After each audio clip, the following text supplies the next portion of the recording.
Bismillahirrahmanirrahim. Assalamualaikum warahmatullahi wabarakatuh. Sebelumnya yang terhormat Ibu Joesti selaku pembimbing mata kuliah Sistem Informasi Manajemen. Baiklah, di sini kami dari kelompok 10 ingin mempresentasikan hasil yang telah kami buat. Sebelumnya ada saya dengan Nurmahnia Amelia dan juga rekan-rekan saya, yaitu ada Jasmine Darussalam, Bagas Rahman, dan juga Alif Fairullah. Di sini kami akan mempresentasikan dengan judul Pengelolaan Teknologi Informasi Skala Perusahaan Global. Untuk materi yang pertama, itu akan dipaparkan oleh saya sendiri. Mengelola teknologi informasi. Teknologi informasi adalah komponen penting dalam keberhasilan bisnis perusahaan. Akan tetapi, teknologi informasi juga merupakan sumber daya bisnis penting yang harus dikelola dengan benar. Teknologi informasi ini juga memainkan peranan penting dalam memastikan keberhasilan atau yang memberi kontribusi pada kegagalan usaha bisnis strategis perusahaan. Oleh karena itu, mengelola sistem dan teknologi informasi yang mendukung proses bisnis modern perusahaan adalah tantangan besar untuk para manajer bisnis dan serta praktisi bisnis. Boleh next slide.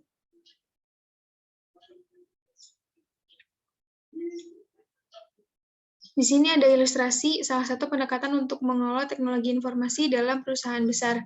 Kita dapat melihat pada gambar di bawah ini, pendekatan manajerial ini memiliki 3 komponen utama, yaitu yang pertama ada Managing Business and IT Strategy, yang kedua ada Managing Application Development and Technology, dan yang terakhir itu ada Managing the IT Organization and Infrastructure. Baiklah, boleh next slide.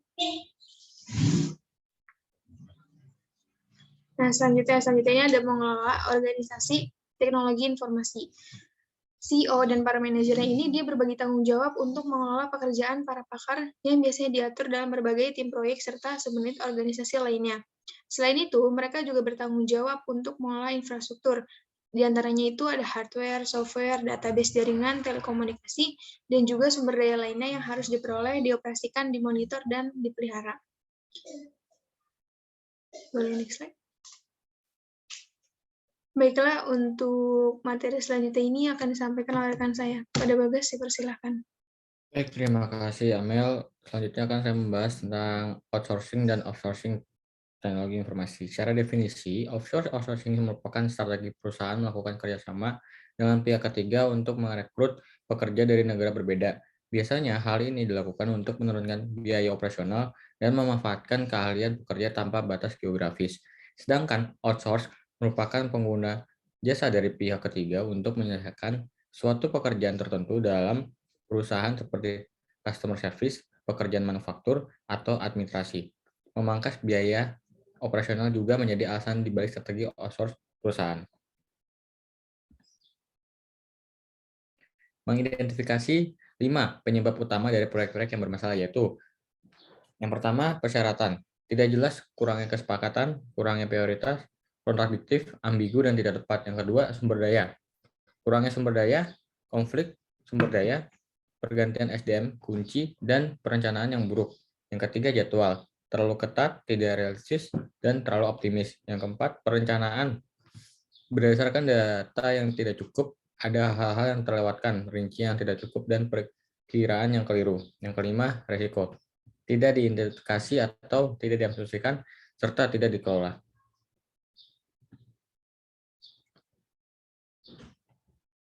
Yang kedua, manajemen global teknologi informasi. Manajemen global dan dimensi internasional. Manajemen global adalah program yang dirancang khusus untuk membekali Anda dengan pengetahuan dan keterampilan yang dibutuhkan untuk menjadi pemimpin yang efektif dalam konteks bisnis yang beragam dan pengaturan antar budaya yang beragam. Selanjutnya, dimensi internasional.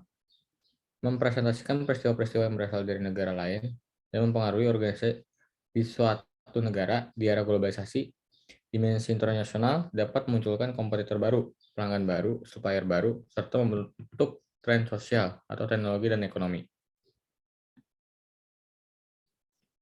Kendala budaya yang akan dibahas oleh rekan saya yaitu Alif Fairullah. Untuk Alif Fairullah, dipersilakan.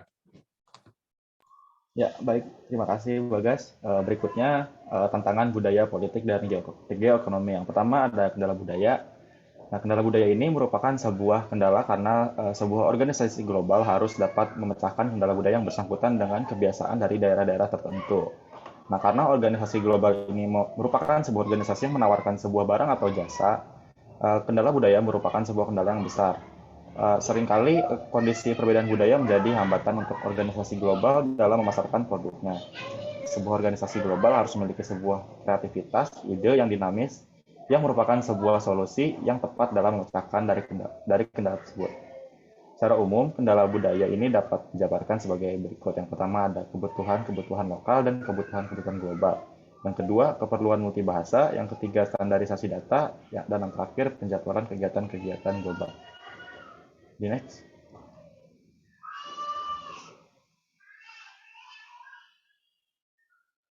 Di next, ya.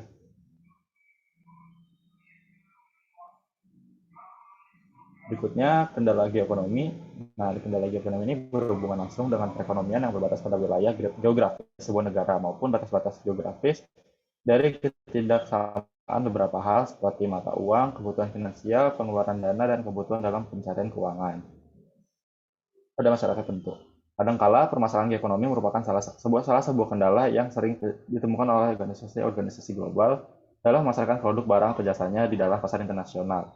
Jauhnya jarak fisik yang terlibat masih merupakan masalah utama bahkan dalam era telekomunikasi internet dan perjalanan dengan kargo udara. Slide berikutnya. Lalu kendala yang ketiga yaitu kendala politik. Secara garis besar, kendala politik ini berhubungan dengan beberapa aspek sebagai berikut. Yang pertama, pembelian dan impor hardware. Hal ini bersangkutan dengan akuisisi perangkat keras dan pembatasan impor. Yang kedua, pemrosesan data. Yang ketiga, komunikasi data, aliran data lintas batas atau transborder data flows yang menyangkut mengenai data operasional, data personal, transfer dana elektronik, data teknikal, dan data saintifik. Nah, kendala politik secara besar dirasakan oleh organisasi global karena politik adalah sebuah bentuk dari pemikiran-pemikiran yang harus ditaati dan memiliki aturan secara konkret. Dengan adanya perbedaan budaya bahkan perbedaan letak geografis, organisasi global harus mampu merampungkan definisi-definisi mengenai politik pada setiap geografis yang mereka yakini menjadi pasar bagi produk, barang, atau jasa yang mereka pasarkan. Slide berikutnya.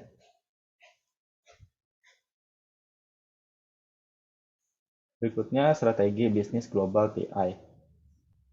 Jadi banyak perusahaan yang bergeser menuju strategi lintas negara yang mengintegrasikan aktivitas bisnis global mereka melalui kerjasama dekat dan saling ketergantungan antara anak perusahaan mereka di seluruh dunia dengan kantor pusat perusahaan.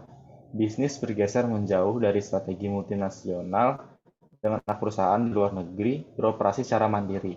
Strategi internasional dengan anak perusahaan mandiri tetap tergantung pada kantor pusat untuk berbagi proses, produk, dan ide baru, dan strategi global dengan operasi perusahaan di seluruh dunia dikelola secara intensif oleh kantor pusat.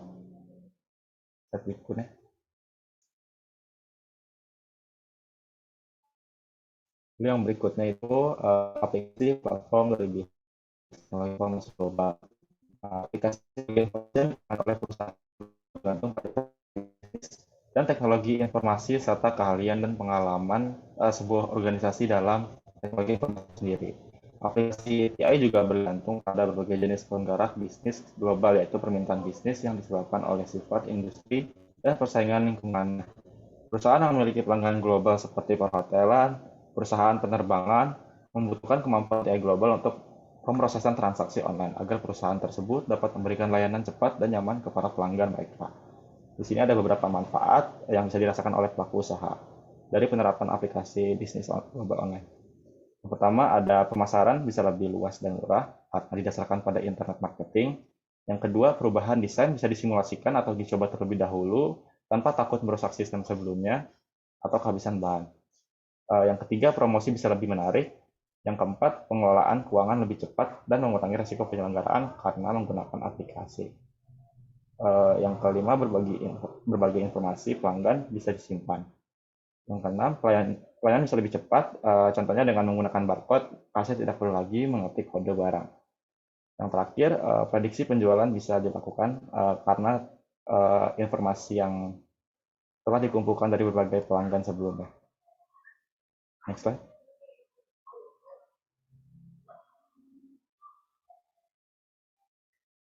Untuk materi berikutnya akan disampaikan oleh rekan dari kelompok kami kepada Jasmine Darussalam. Silakan. Baik, terima kasih Alif. Untuk materi yang selanjutnya yaitu ada isu akses data global.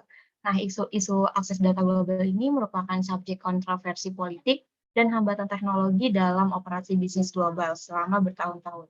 Tetapi telah menjadi makin jelas bersama dengan pertumbuhan internet serta tekanan e-commerce. Nah, di sini juga ada dua bentuk isu akses data global. Yang pertama itu berbagai isu akses internet. Nah, contohnya itu pada Reporters Without Borders. Itu adalah sebuah organisasi yang bermarkas di Paris yang melaporkan bahwa terdapat 45 negara yang membatasi warga negara mereka mengakses internet. Nah, pada dasarnya itu perjuangan antara sensor internet dengan keterbukaan di tingkat nasional berputar di sekitar hal-hal yang utama, yaitu mengendalikan saluran, menyaring aliran, dan memberi hukuman pada pemberi informasi. Kemudian untuk bentuk yang kedua yaitu ada perkembangan sistem global. Nah, di sini pada dasarnya itu terdapat konflik antara persyaratan sistem lokal dengan global yang terdapat kesulitan dan menyepakati fitur sistem bersama seperti interface pemarkai yang multibahasa serta standar desain yang fleksibel, dan semua usaha ini harus dilakukan dengan dalam lingkungan yang menyebarkan keterlibatan dan kepemilikan dari sistem oleh para pemakai akhir lokal. Nah, kemudian isu perkembangan sistem lainnya itu timbul dari gangguan yang disebabkan oleh aktivitas implementasi sistem dan pemeliharaannya. Contohnya itu gangguan dalam giliran kerja ketiga di kota New York akan menimbulkan gangguan layanan di tengah hari di Tokyo. Kemudian isu perkembangan sistem global lainnya itu yang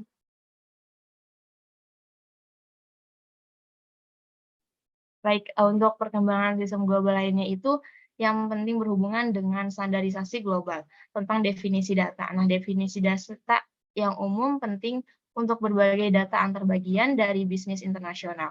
Perbedaannya itu dalam bahasa, budaya, dan standar teknologi dapat membuat standarisasi data global menjadi cukup sulit untuk dilakukan. Boleh next slide?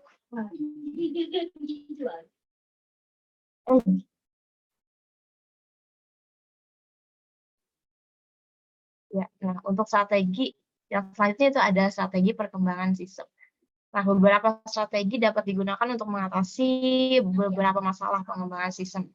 Yang pertama itu adalah mengubah aplikasi yang digunakan oleh kantor induk ke dalam aplikasi global. Nah, pendekatan lainnya adalah membuat tim pengembangan multinasional dengan orang-orang penting dari beberapa perusahaan untuk memastikan bahwa desain sistem tersebut sesuai dengan kebutuhan bisnis lokal dan kantor perusahaan. Kemudian pendekatan yang ketiga yaitu disebut sebagai pengembangan paralel. Hal ini disebabkan karena bagian-bagian dari sistem itu ditugaskan ke anak perusahaan yang berbeda dan kantor induk untuk mengembangkan pada saat yang bersamaan. Untuk pendekatan yang terakhir itu mengembangkan utama yaitu adalah melakukan outsourcing kegiatan pengembangan ke perusahaan pengembangan global atau luar negeri yang memiliki keahlian serta pengalaman yang dibutuhkan untuk mengembangkan aplikasi bisnis atau TI global. Boleh next slide?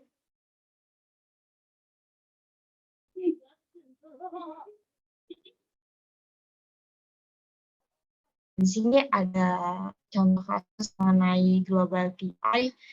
Ini contohnya itu perusahaan Chicago atau CBOT menjadi salah satu contoh perusahaan yang berhasil dalam mengelola teknik informasi dalam bisnis. Pada awalnya, CBOT ini mengalami kehancuran dalam transaksi mingguan yang membuat perusahaan ini rugi jutaan dolar dari penghasilan yang hilang. Nah, infrastruktur TI perusahaan yang kuno, tidak andal dan tidak didokumentasikan, pengendalian proyek dan anggaran kurang, ROI-nya dari proyek TI-nya tidak pernah dihitung, dan pengendalian kualitas rendah, dan TI-nya itu tidak memiliki kredibilitas atas berbagai bisnis lainnya. Namun pada Juli 2001, Bill of itu ditugaskan untuk menghidupkan fungsi TI kembali, dan yang dia lakukan adalah dengan adanya sistem komputer yang baru dan software database dipasang, manajemen proyek didirikan, evaluasi ROI-nya atas proyek itu diminta, dan para manajer TI ditugaskan untuk bekerja dengan manajer unit bisnis untuk memastikan bahwa TI-nya itu mendukung tujuan bisnis mereka. Dan pada akhirnya bagian TI ini sedang menyelesaikan banyak proses proyek baru dan sistem informasi memproses sepertiga lebih banyak transaksi tanpa adanya kegagalan sistem. Kemudian, boleh next slide.